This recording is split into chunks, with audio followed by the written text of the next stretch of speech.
பிஸ்மில்லாஹிர் ரஹ்மானிர் ரஹீம். இன்னைக்கு சூரா லஹப் அதை பற்றி பார்க்க போகிறோம். சூரா லஹப் இறங்கிய வரலாறு, என்ன காரணத்திற்காக வேண்டி அல்லாஹ் இந்த சூறாவை குரானில் இறக்கணும் அப்படின்னு. இந்த சூறாவில் அபூ லஹப் மற்றும் அவனுடைய மனைவியின் கெட்ட முடிவு பற்றி கூறப்பட்டுள்ளது. அபூ லஹபுடைய பெயர் அப்துல் உஜ்ஜா பின் அப்துல் முத்தலிப் ஆகும். அப்துல் முத்தலிப் அவர்களுடைய மகன்தான் அப்துல் உஸ்ஸா. அவனுடைய மனைவியின் பெயர் உம்மு ஜமீல் ஆகும். இவ்விருவரும் அண்ணல் நபி ஸல்லல்லாஹு அலைஹி வஸல்லம் அவர்களை பலவாறு கொடுமைப்படுத்தினார்கள்.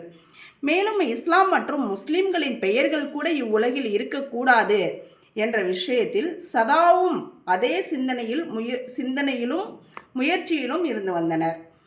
இந்த சூரா இறங்கிய வரலாறு, அல்லாஹு தாலா நபி ஸல்லல்லாஹு அலைஹி வஸல்லம் அவர்களை எப்போது பகிரங்கமாக இஸ்லாமிய அழைப்பு விடுக்க கட்டளையிட்டானோ அப்போது நபி அவர்கள் சஃபா மலைக்குன்றின் மீது ஏறி நின்று மக்களை கூவி அழைக்க ஆரம்பித்தார்கள்.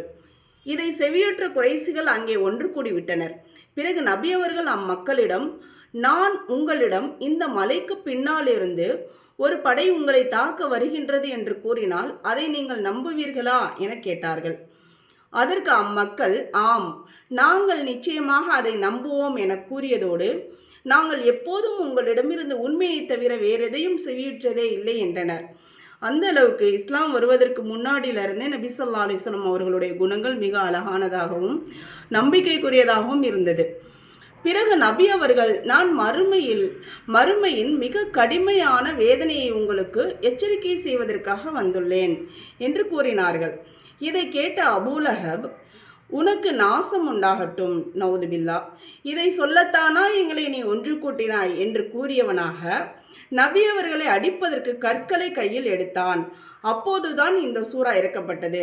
இப்போ நபி அவர்கள் அடிக்க அவன் கை ஓங்கினானோ அப்போ அல்லாஹுடைய கோபம் அவன் மீது இறங்க ஆரம்பிச்சிருச்சு. உடனே அல்லாஹ் இந்த சூறாவை இறக்கணும். அப்படியே நம்ம கண்டினியூவாக இதுவும் பார்த்துடலாம். சொல்லுக்கு சொல். சூரா லஹப் தர்ஜுமாவுடன். தப்பத் அழியட்டும், எதா இரு கரங்கள், அபீ லஹப் அபூ லஹபுடைய, வ தப்ப இன்னும் அவனுமே அழியட்டும், அபூ லஹபுடைய இரு கரங்களும் அழியட்டும், இன்னும் அவனுமே அழியட்டும்.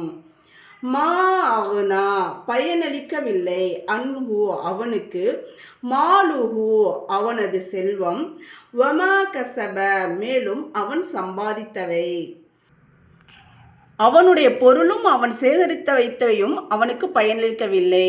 அவனுக்கு பிள்ளைகளும் அவனுக்கு பொருட்செல்வமும் அதிகமாக இருந்தன. அதை கொண்டு அவன் பெருமை அடிக்கக்கூடியவனாக இருந்தான். ஆனால் அந்த சூழ்நிலையில் அவனுக்கு அது எதுவும் பயனளிக்கவில்லை. சயஸ்லா அதிவிரைவில் நுழைவான், நாரன் நெருப்பில், லாத்த லஹப் கொழுந்து விட்டெறியும், வம்ரஅதுஹு இன்னும் அவனது மனைவி, அதிவிரைவில் அவன் கொழுந்து விட்டெறியும் நெருப்பில் நுழைவான், கூடவே அவனுடைய மனைவியும். ஹம்மாலத சுமக்கக்கூடியவள், ஹதப் விறகு, ஃபி ஜீதிஹா அவளுடைய கழுத்தில், ஹபுலுன் ஈச்சங்கயிறு, மிம்மசதின் முறுக்கேறிய, விறகு சுமக்கும் அவனது மனைவியோ அவளுடைய கழுத்தில் முறுக்கேறிய ஈச்சங்கயிறு தான். முற்களுடைய அந்த விறகுகளை சுமந்து நபி ஸல்லல்லாஹு அலைஹி வஸல்லம் அவர்கள் செல்லக்கூடிய அந்த பாதைகளில் போட்டு அவங்களுக்கு தொந்தரவு கொடுத்தவர். அதனால் அவளுக்கும் இதே நிலை தான். அந்த கயிறு தான் அவளுடைய கழுத்தில் நெரிச்சு அவளுடைய கொல்லக்கூடிய அந்த ஒரு ஆயுதம். அதை பற்றி தான் அல்லாஹ் இந்த சூரத்துல் லஹபில் நமக்கு தெளிவாக சொல்கிறான். அடுத்ததான் இன்ஷா அல்லாஹ் நம்ம சூரத்துல் லஹபுடைய ரத்தின உபதேசங்களில் வரக்கூடிய நாட்களில் பார்ப்போம். அஸ்ஸலாமு அலைக்கும் வரஹ்மத்துல்லாஹி வபரகாத்துஹு.